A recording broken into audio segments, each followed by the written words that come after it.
오늘 저는 주기도문 첫 번째 이제 시작하는 날인데요. 개요에 대해서 지지난주에 말씀을 드렸고요. 마태복음 6장 9절에서 13절 말씀을 중심으로 하늘에 계신 우리 아버지여 라는 제목으로 말씀 나누겠습니다. 같이 제목을 읽어보실까요? 시작. 하늘에 계신 우리 아버지여. 저는 어렸을 때 이 공사하는 거, 집을 짓는 게 참 재밌고 그렇게 구경하는 게 즐거웠습니다. 그래서 저희가 어렸을 때는 한참 서울 시내가 개발의 붐이 일었기 때문에 옆집, 뒷집, 앞집 그리고 주변의 일대에 공사하는 것을 지근거리에서 많이 지켜봤습니다. 먼저 어느 공사를 하든지 땅을 파야 됩니다. 그리고 기둥을 세우고 그것이 지하건 1층이건 2층이건 상관없이 기둥을 세우고 지붕을 덮고 또 한 층 올리고 지붕을 덮고 이렇게 해가지고 빌딩이라든가 건물을 올리는 것을 참 많이 봤습니다. 아주 어렸을 때는 공사판에서 모래 쌓아놓으면 두꺼봐 한 입 아세요? 혹시 이런 것도 많이 하면서 즐겁게 살았던 기억이 있어요. 근데 어느 날 제가 살고 있는 지역에 63빌딩이라는 건물이 들어오게 됐습니다.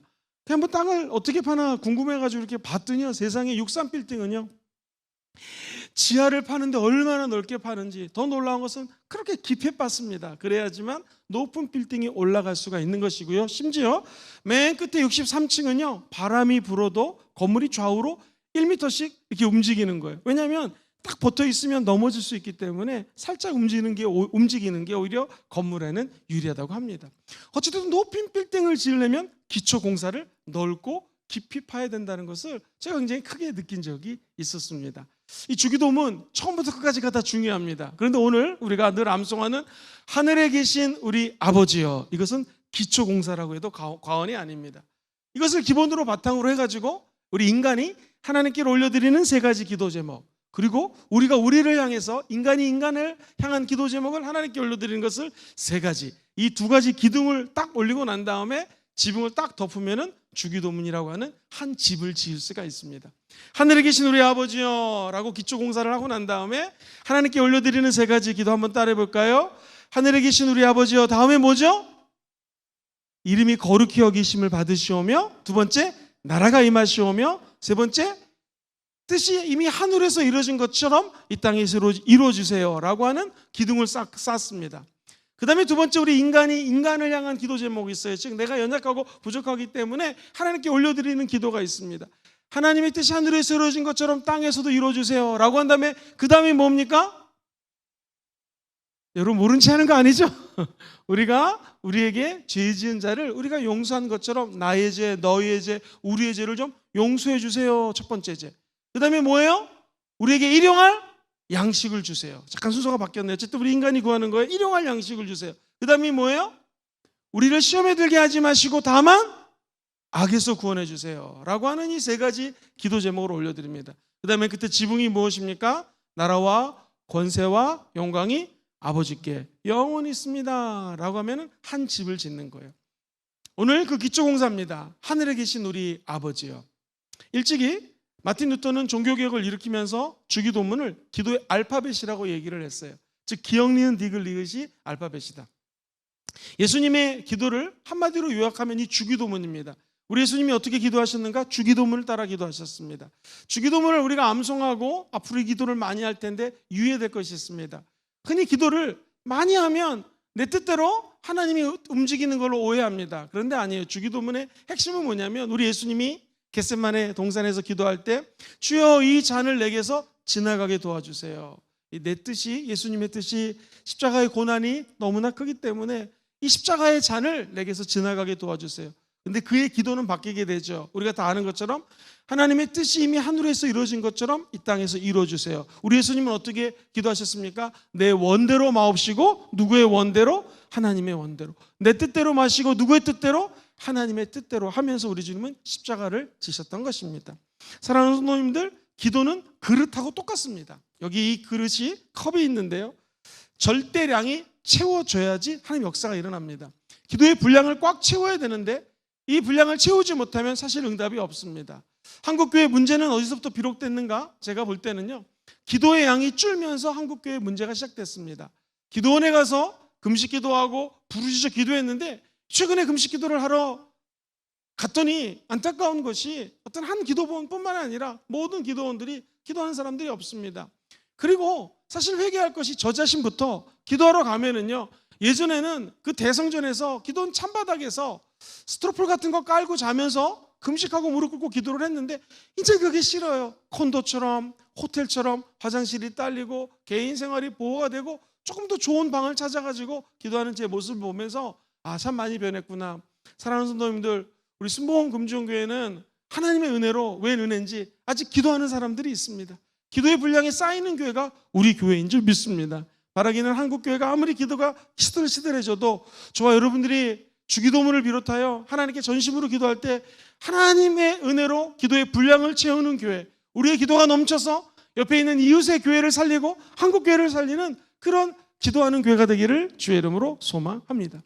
오늘 말씀은 두 가지로 나눌 수가 있습니다. 어떻게 하면 주기도문의 기초를 잘 닦을 수 있을까요? 첫 번째, 한국말 순서대로 하겠습니다. 한번 따라해 볼까요? 하늘에 계신 하나님 아버지가 하늘에 계신다라는 거예요.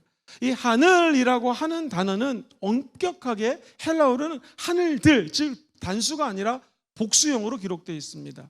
히브리적 사상에 의하면은 하늘이 하나가 아니라 3층천, 세 개 하늘이 있다라는 거예요. 그리고 우리가 잘 아는 창세기 1장 1절 암송해 볼까요? 시작. 대초에 하나님이 천지를 창조하셨습니다. 우리나라 말로 네 가지 단어로 엮여져 있죠. 언제? 태초에. 시간의 주관자는 하나님이신 거 믿으세요?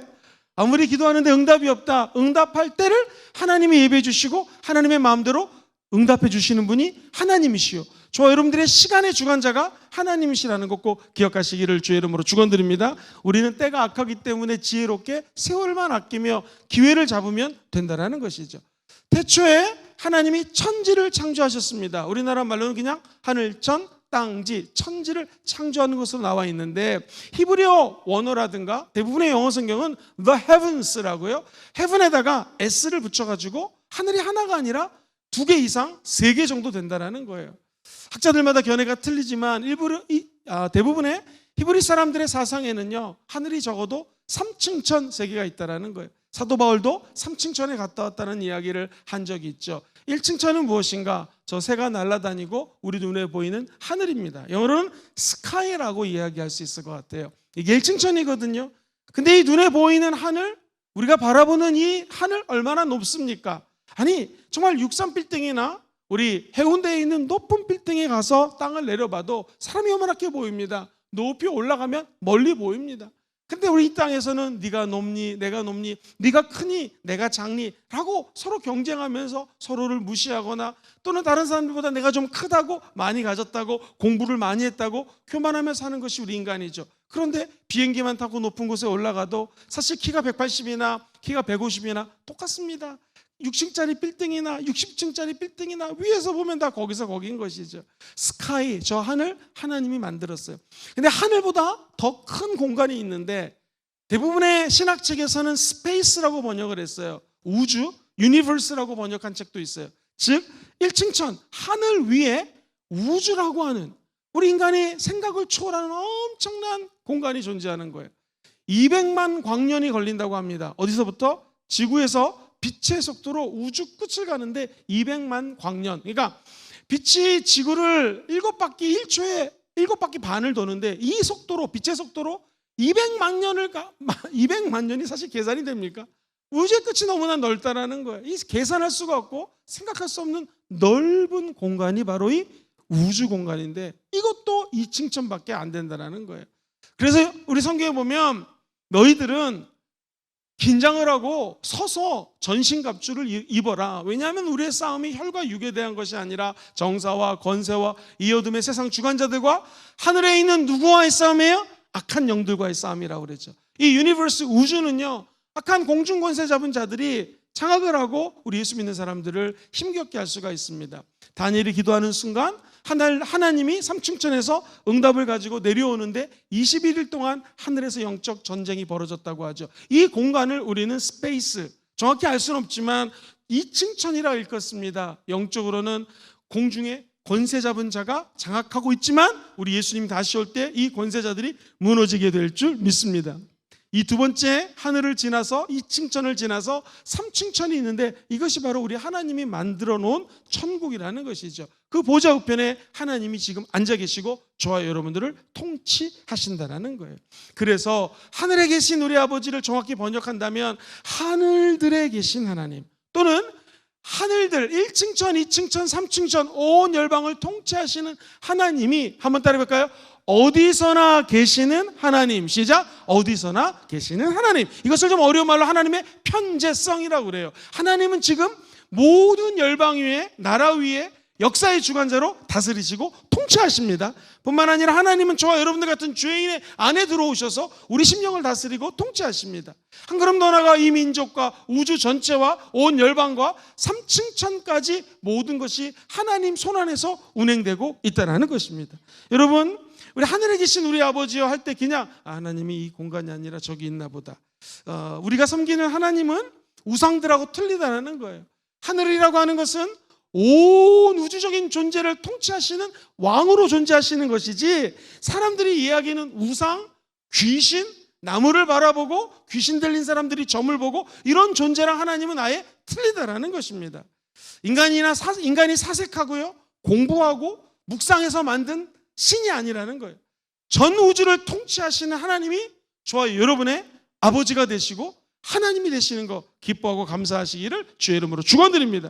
하나님은 죽은 분이 아니라 지금도 살아계셔서 전 우주를 통치하시고 저와 여러분들의 인생의 주관자가 되시는 분이 하나님이시라는 거예요. 같이 해볼까요? 높으신 하나님, 넓으신 하나님, 영광 중에 거하신 하나님. 그래서 하늘에 계신 우리 하나님이라고 표현할 때요, 첫 번째로 하나님은요, 우리 인간하고 너무 틀리기 때문에 하나님 존재 자체가 거룩한 분이라는 것입니다. 우리가 기도하시는 분은 저 높은 곳에 거룩한 모습으로 존재하시는 분이에요. 예를 한번 들어볼까요? 거룩하고 거룩하신 하나님을 하나님께서 모세에게 나타나셨어요. 그 모세에게 나타나는 장면을 성경 출애굽기에는 이렇게 묘사를 하고 있어요. 19장 16절 보면 셋째 날 아침에 우레와 번개와 빽빽한 구름이 산 위에 있고 나팔 소리가 매우 크게 들리니 진중에 있는 모든 백성들이 다 어떻게 하고 있어요? 벌벌 떨고 있는 거예요. 우리 한번 18절 읽어봐요. 시작. 시내 산에 연기가 자욱하니 야훼께서 불 가운데서 거기 강림하시니라. 그 연기가, 보세요, 아침에 우레가 터져요, 번개가 터져요, 빽빽한 구름들이 나타납니다. 그리고 연기가 나타나면서 그 가운데 하나님이 임재해요. 이 임재하는 모습 앞에서 벌벌 떨지 않은 사람이 어디 있겠습니까? 하나님은 거룩하신 분이고 그 앞에 서면 우리가 죄인임을 고백할 수밖에 없는 거예요. 스랍이라는 단어가 천사인데요, 이사야서에 보면은 이사야, 하나님의 선지자가 우리 주님의 임재를 봅니다. 하나님의 하나님이 나타나셔요. 그때 하나님 앞에 쓰는 이 이사야 선지자의 고백이 뭐냐면 저는 죄인입니다 라는 것이에요.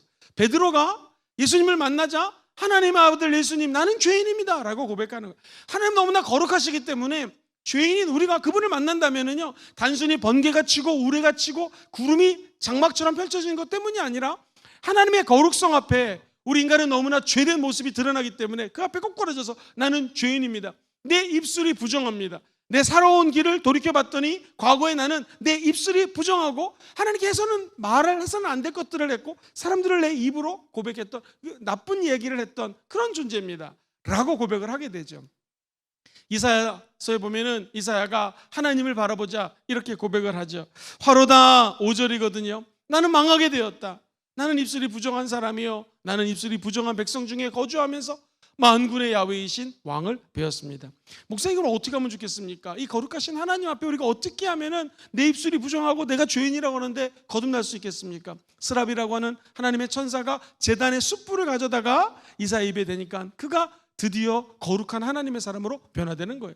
오늘 저와 여러분들이 이 제단에 있는 성령의 불이 우리 입술에 닿기를 주의 이름으로 축원드립니다. 부정한 입술이 거룩하게 되고 불평불만했던 입술이 감사 입술로 되는 것, 성령의 불이 우리 안에 닿게 되면 이런 기적이 일어나게 될 줄 믿습니다. 사랑하는 성도님들, 마지막 때에 우리 예수님이 오시게 되면은요, 신랑 되신 예수님 앞에 예수 믿는 저와 여러분들은 우리 예수님을 기쁨으로 만나게 될 것이지만 죄인들은 그 앞에 하나님의 임재가 이렇게 놀랍구나, 하나님 이러신 분이구나 하면서 회개하는 시간이 다가오게 된다는 거예요. 하나님은 거룩하시고요, 우리 인간은 죄인인데 성령의 불을 체험하고 하나님의 아들 예수를 마음속으로 영접한 자들에게는 오히려 전화위복이 되고 하나님의 자녀로 변화되는 기적이 일어나게 될 줄 믿습니다.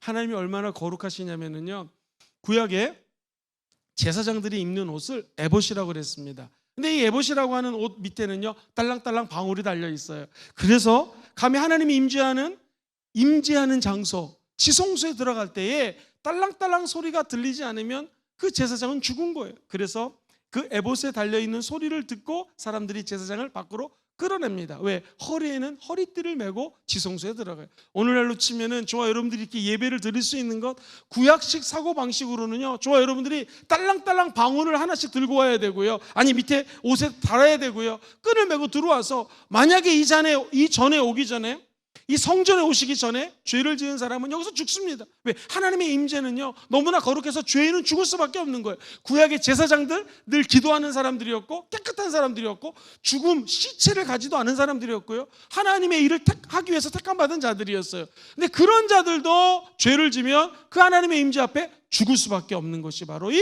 하나님의 임재하는 장소입니다. 우리가 하나님을 지금 믿고 하늘에 계신 하나님 아버지라고 얘기하는 것은 어찌 보면 기적이에요. 예수님이 없이는 거룩하신 하나님 앞에 나아갈 수가 없어요. 성경은, 히브리서 기자는 이렇게 얘기합니다. 예수 그리스도가 십자가의 죽음으로 말미암아, 한번 따라해 볼까요? 단번에 성소에 들어갈 확신을 가지게 되었습니다. 시작. 단번에 성소에 들어갈 확신을 갖게 됐다. 예수 죽음이 얼마나 위대한 것이냐면, 십자가에 죽으신 예수님 때문에 저와 여러분들이 지성소에 들어갈 수 있는 담대함을 가졌습니다. 여러분, 홍해가 갈라진 거 생각해 보세요. 하나님은 거룩하신 분이기 때문에 이 홍해를 가를 때 하나님의 거룩한 사람의 기도를 통하여 가르시는 거예요. 우리 요단강이 갈라졌다, 하나님의 말씀이 성막에서 우리가 잘 알고 있는 것처럼 언약궤에 하나님의 핵심의 임재가 있거든요. 그 언약궤를 짊어진 제사장이 요단강을 밟았을 때 하나님은 거룩하기 때문에 문제의 그 강이 갈라지는 것입니다.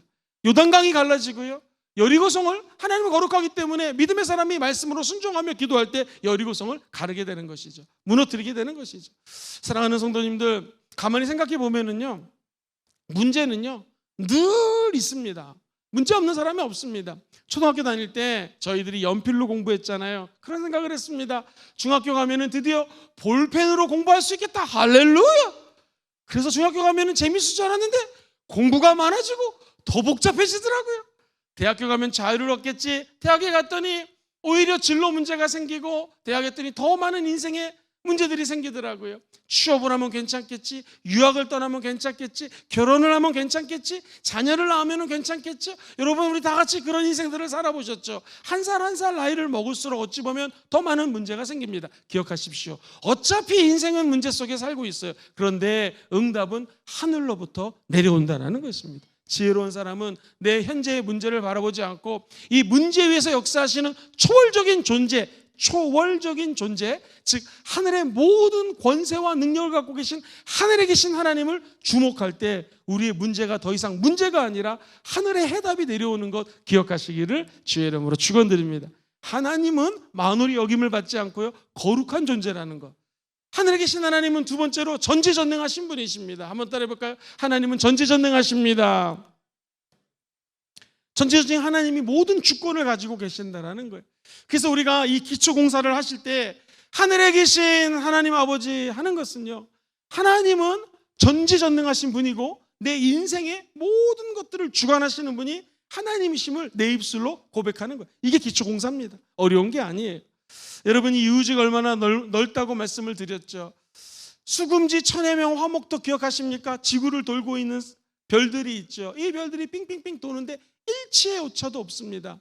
제가 새벽 예배에 말씀을 드렸는데, 어떤 과학자의 말에 의하면 우리가 자전을 하잖아요. 자전, 이거 없으면 달을 볼 수도 없고, 자전이 없으면 6개월 동안 겨울, 아니면 6개월 동안 여름입니다. 사람이 살 수가 없어요. 자전의 속도가 빠르기 때문에 우사인 볼트하고 비교할 수 없을 정도로 자전이 빠르기 때문에 자전하지 않으면은요, 이 여기 있는 모든 것들이 스탑이 돼서 빌딩들이, 사람들이 그냥 초토화가 되고 날아간다라는 것이죠.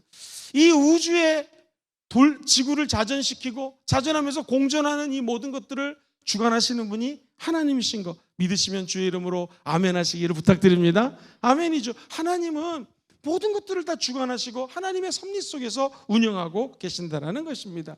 욥을 볼까요? 욥은요, 처음에는요, 주신 분도 하나님, 취하신 분도 하나님 하면서 하나님의 주권을 인정합니다. 그런데 문제는 뭐냐면 욥기의 핵심은요, 수많은 사람들이 달려와가지고 네가 만약 죄를 짓지 않았으면 이런 일을 당하지 않았을 것인데, 죄가 있기 때문에, 너 의인이 아니기 때문에 첫째, 물질이 다 날아가 버렸고, 두 번째, 너 건강을 잃게 됐고, 세 번째, 자녀들이 완전히 폐가망신됐다는 거예요. 마귀가 유혹하는 게 이거거든요. 건강, 자녀, 돈, 물질. 여러분 만약 낳은 자녀가 있는데 자녀를 가만히 안 두겠다고 하면은 여러분 어떡하겠습니까?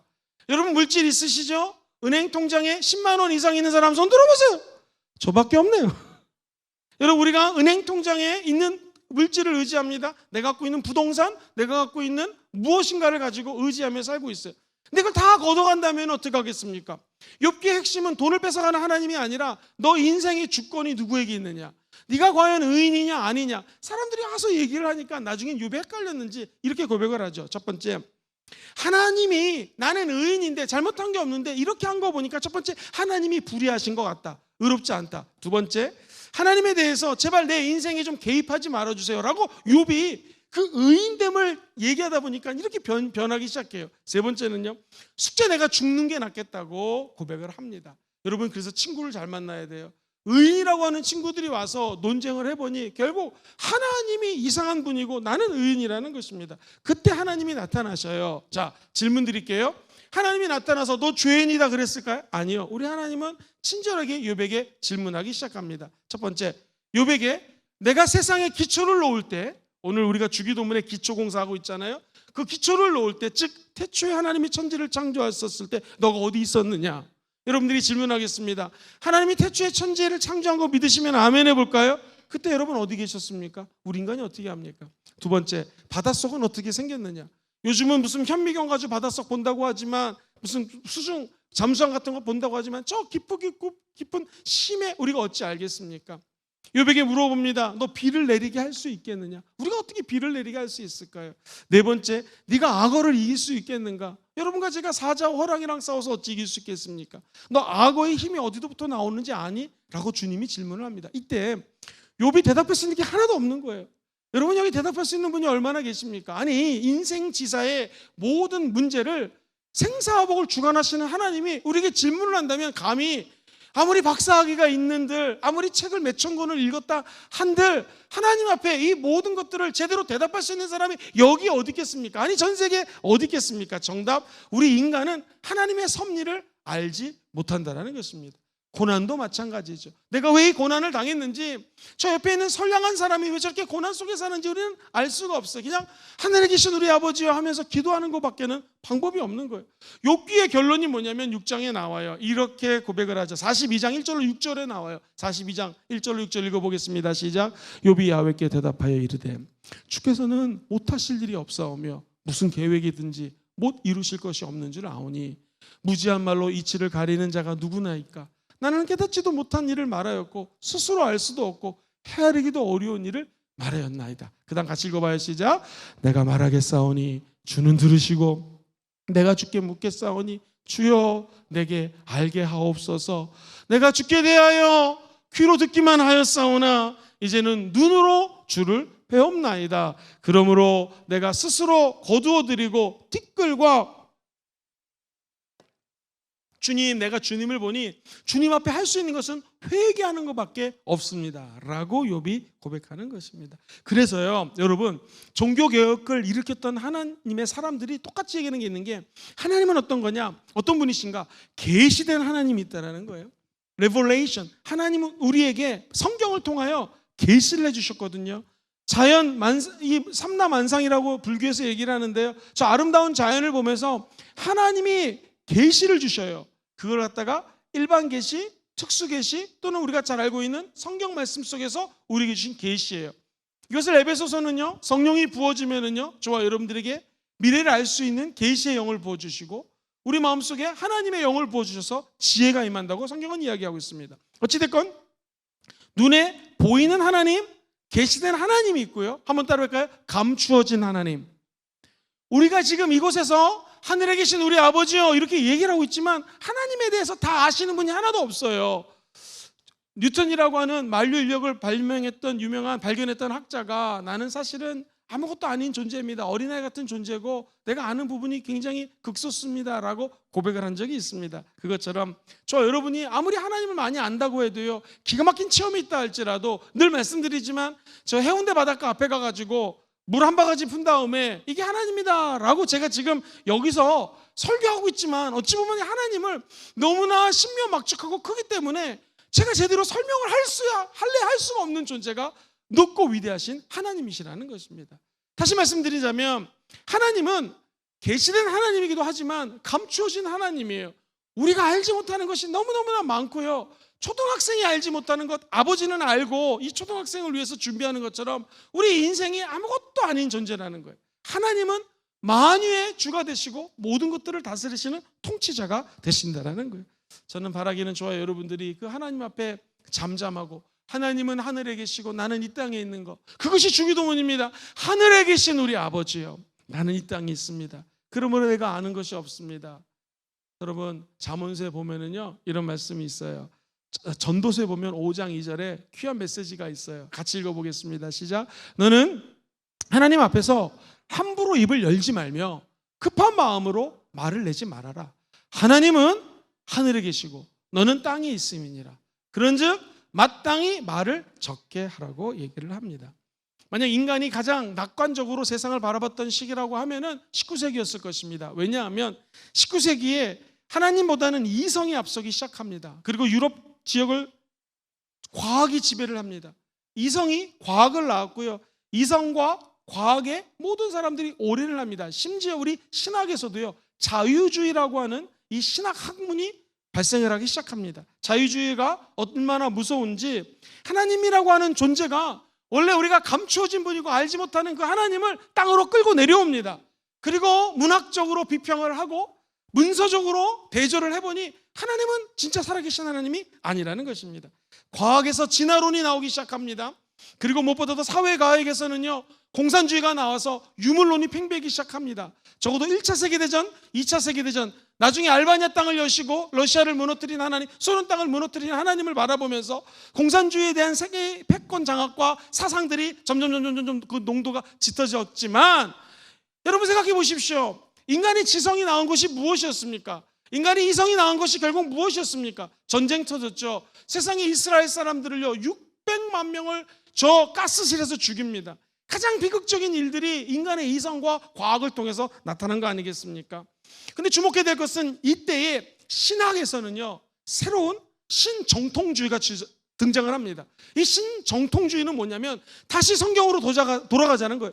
신학의 이 정통, 하나님은 계시된 하나님이기도 하지만 우리가 알 수 없는 하나님이심을 다시 발견하자는 거예요. 누가 주창했을까요? 칼 바르트라고 하는 신학자가 주창을 합니다.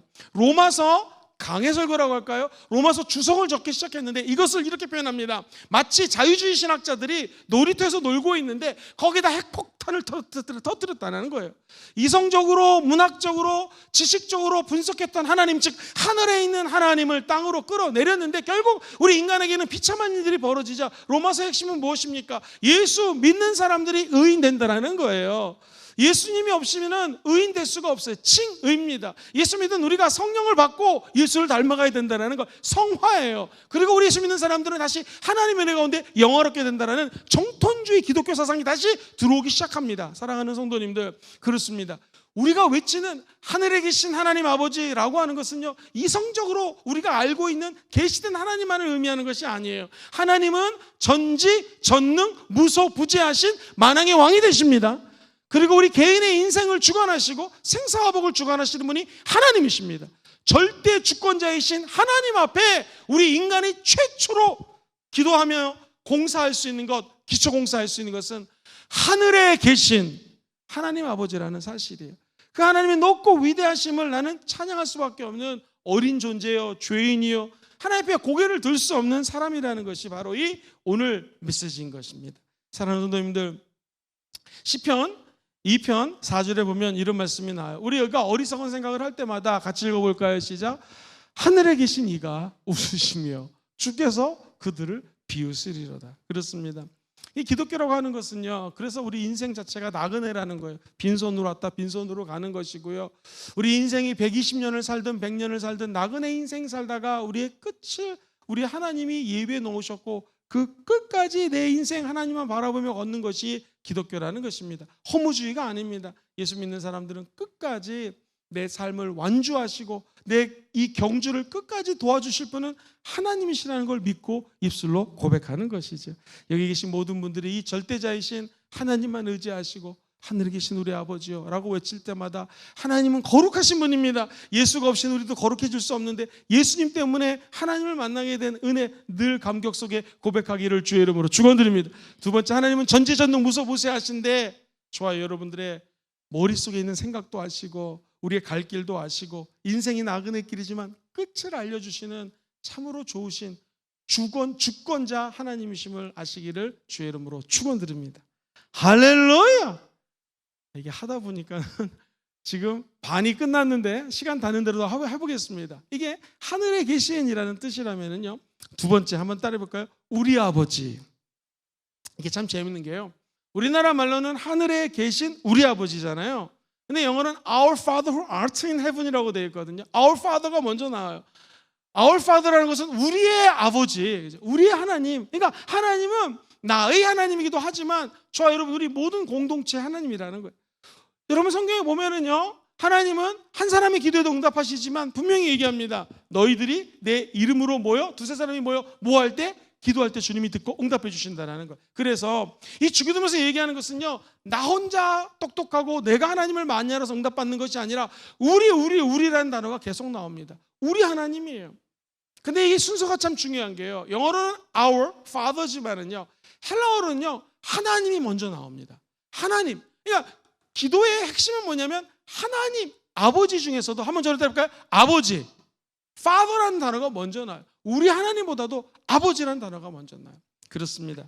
여기서 우리가 한번 생각해 볼 것이 있는데, 우리 하나님은요 아버지가 되신다는 사실이고, 예수 믿는 우리들은 그 하나님 아버지를 믿고 신뢰하고 따라가는 존재가 바로 저와 여러분인 줄 믿습니다. 에베소서 3장 14절로 15절을 같이 한번 읽어보겠습니다. 시작. 이러므로 내가 하늘과 땅에 있는 각 족속에게 이름을 주신 하나님 앞에 무릎을 꿇고 비노니. 그 다음 절 시작.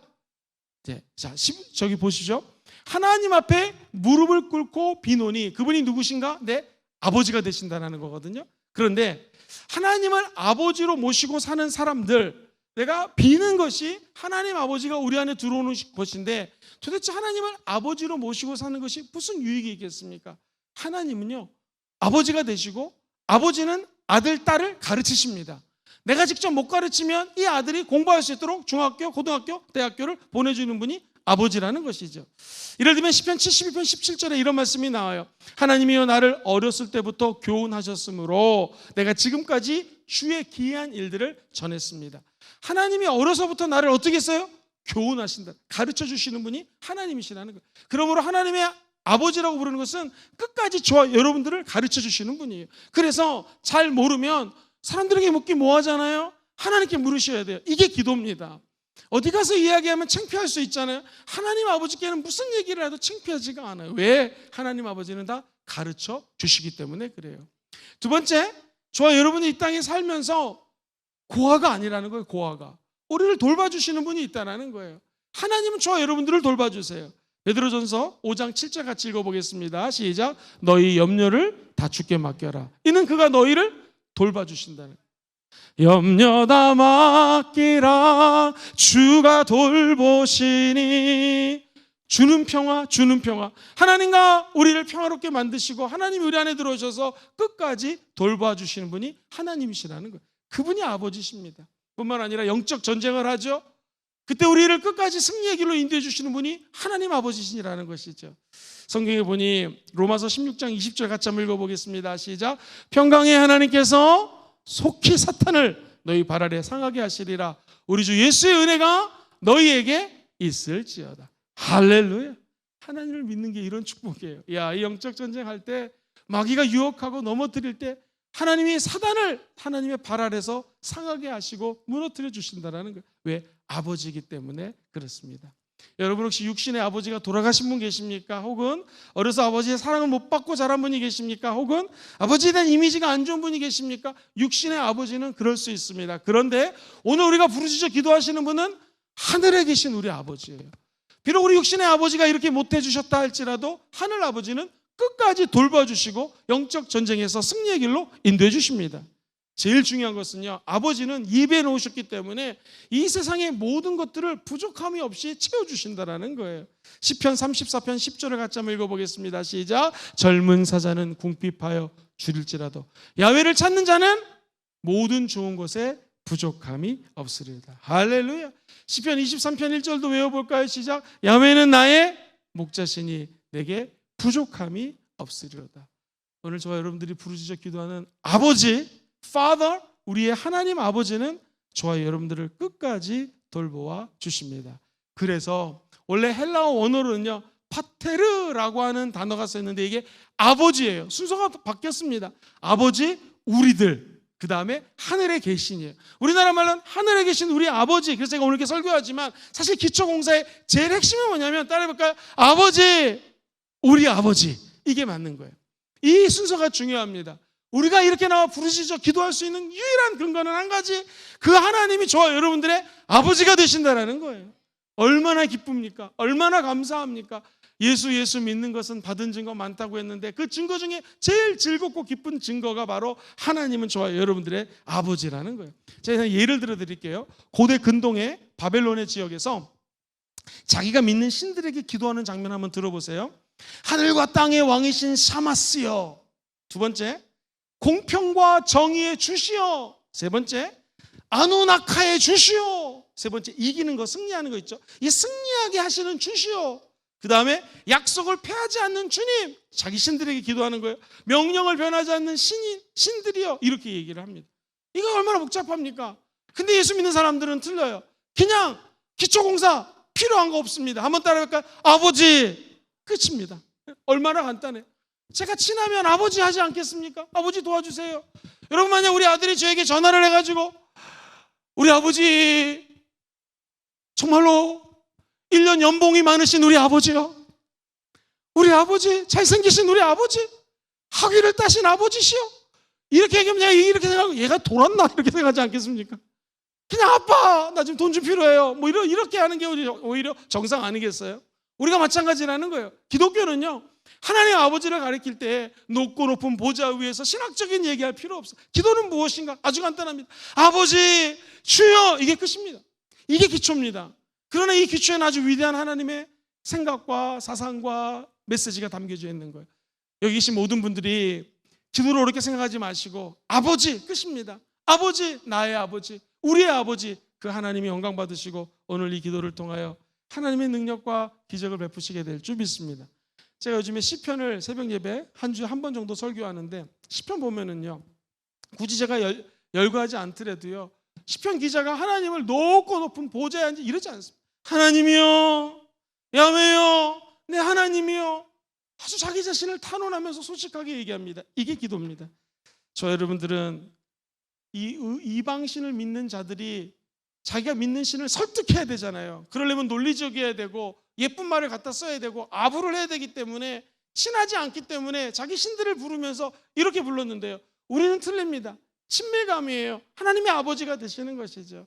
언제 어디서 무슨 기도를 하든 제일 먼저 우리 입에 튀어나오는 것은 아버지라는 것입니다. 여기 계신 모든 분들이 하나님의 아버지 이름을 높이 부르시고 그 하나님께 영광 올려드리는 자녀들 되시기를 주의 이름으로 축원드립니다. 이렇게 말씀 좀 정리하고 싶습니다. 그렇다면 기도의 목표, 우리가 왜 기도하느냐? 기도에도 목표가 있거든요. 마지막 장소가 있어요. 도착해야 될 곳이 있는데 기도의 마지막 도착지는 뭐냐면 하나님 아버지와의 연합입니다. 저를 한번 따라해 볼까요? 기도의 목표는 아버지와의 연합입니다. 왜 기도합니까? 저 여러분들은 다시는 무서워하는 종의 영을 받지 않고 하나님의 자녀가 되는 성령을 받았습니다. 그렇다면 이제 하나님 아버지의 영, 성령을 통하여 하나님과 연합이 되는 것, 이게 기도의 목표입니다. 기도의 목표를 엉뚱한 거 잡으시면 안 됩니다. 기도를 해서 내가 꼭 응답받아야지, 자동차가 필요한데 자동차를 꼭 사야지, 집이 필요한데 집을 사야지, 남편이 필요한데 남편을 만나야지, 아내가 필요한데 아내를 사야지, 사지는 않죠. 아내를 구해야지, 이거 기도 제목이 아닙니다. 기도의 목표는 뭐냐면 하나님 아버지, 그분과 내가 연합되는 거예요. 예를 들면 요한복음 17장 21절을 같이 한번 큰 소리로 읽어보겠습니다. 시작. 아버지요, 아버지께서 내 안에, 내가 아버지 안에 있는 것 같이 그들도 다 하나가 되어 우리 안에 있게 하사 세상으로 아버지께서 나를 보내신 것을 믿게 하옵소서. 사랑하는 성도님들, 요한복음에요, 이 아버지가요 117번이 나와요. 요한복음 17장은 그 아버지 117번의 아버지 중에서 우리 예수님이 우리 예수 믿는 사람들, 수없이 많은 하나님의 자녀들을 향하여 이렇게 얘기를 하는 것입니다. 아버지가 내 안에 계시고 내가 아버지 안에 있는 것처럼 저들도 다 하나가 되어서 예수 안에 들어오고 하나님 안에 들어가서 하나의 공동체가 되게 도와주세요. 우리 예수님은 대가족을 원하시는 거예요. 하나님 아버지를 다 아버지로 모시고 우리가 효자 효녀가 되어서 하나님의 뜻을 따라가는 것을 우리 예수님은 원한다라는 것입니다. 우리 순복음교회 모든 성도님들이 앞으로 주기도문을 배우면서 함께 기도할 때 기적이 일어나게 될 줄 믿습니다. 주기도문, 아니 우리 모든 기도의 처음과 끝은 아버지고요, 그리고 그 아버지와 연합이 우리 기도의 목표라는 거예요. 그래서 내가 기도할 때 내 기도는 온데간데 사라지고 아버지의 뜻이 내 안에 들어온다면 이게 기도 응답입니다. 기도할 때 내 기도가 녹아지고 아버지가 나를 향한 기도의 것들이 다시 내 마음속에서 새록새록 돋아난다면, 솟아난다면 이게 제대로 기도하고 있는 것입니다. 천국 가는 날까지 이 기도의 사람들 다 되시기를 주의 이름으로 축원드립니다. 초기에 교부들이 있었거든요. 또 초대교회 때 수도사들이 있었는데 대략 3세기에서 5세기에는요 이집트가 엄청나게 많은 기도원들이 있었어요. 기도원이 아니라 수도원이었고요. 수도원, 이제 오늘날로 치면 기도원 같은 건데요. 이 수도원에 가면은요 불교만 있는 게 아닙니다. 기도를 하다가 얼마나 하나님 임재 들어가는지, 어떤 수도사는요, 내가 정확한 이름을 까먹었는데 책에서 본 바에 의하면 이분이 기도하다가 하나님의 임재 가운데 2m를 올라가는 거예요. 사람들이 신기하다 신기하다. 이분이 기도하다가 나중에는 더 높은 곳에 올라가서 기도를 하는 것입니다. 여러분, 중세시대 때에도요 이 수도원에서 수도사들이 기도하다가 몸이 공중부양이 돼가지고 하나님을 만났던 사람들이 있어요. 근데 여러분 오해하지 마세요. 특히 우리 오순절주의자들이, 저를 포함해서 순복음 성도들이 기도하면 환상이 보이고 하나님의 음성도 들리고 내 몸이 올라갈 수도 있어요. 그리고 이제 일주일 되면 오성 캠프가 열리는데 저는 믿습니다. 이번 오성 캠프에 놀라운 기적과 하나님의 역사가 나타나게 될 줄 믿습니다. 그런데 이 기독교에서 얘기하는 영성의 대가들의 핵심이 뭐냐면요, 몸이 무슨 뭐 위로 뜬다, 우리가 얘기하는 방언을 받고 은사를 받는다, 다 좋죠. 그런데 정말 중요한 것은 하나님과의 연합입니다. 하나님과의 하나 되는 거예요.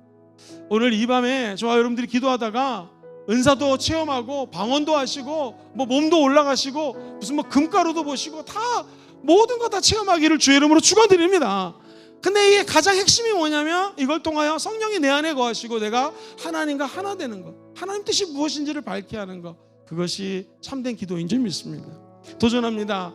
오늘 주기도문의 기초 공사는 아주 간단합니다. 첫 번째 한번 따라해 볼까요? 하늘에 계신 우리 아버지, 하늘에 계시다고 하는 것은 하나님은 너무나 거룩하신 분이라는 거예요. 우리 같은 죄인이 만날 수 없는데 예수님 때문에 주님을 만나게 됐다는 것이요. 두 번째, 하나님은 전지전능 무소부재, 말 그대로 하나님이시고 모든 주권을 갖고 계신 분인데 그분 앞에 내가 감히 설 수 있는 것은 역시 예수. 그리고 성령이 내 안에 계시기 때문에 내 인생의 주관자가 주님임을 고백해서 하늘에 계신 먼저 고백하는 거고요. 두 번째, 우리 아버지입니다. 남의 아버지가 아니라 우리들의 아버지, 믿는 사람들의 아버지. 우리 아버지의 특징은 무엇인가? 하나님을 모시고 살면 큰 은혜를 받아요. 그가 가르쳐 주시고 보호해 주시고 인도해 주시고 부족함이 없는 인생, 하나님 아버지를 아버지 모시고 살 때 나타나는 축복인 줄 믿습니다. 제일 중요한 것은요, 기도의 목표가 뭐냐? 하나님과 우리 아버지하고의 연합이에요. 연합, 하나 되는 거예요. 오늘 그런 기도를 들으셔서 우리 생각과 얄팍한 인간의 계산이 아닌 하나님의 생각과 높고 위대하신 하나님의 계산을 받아들이는 밤이 되기를 주의 이름으로 축원드립니다.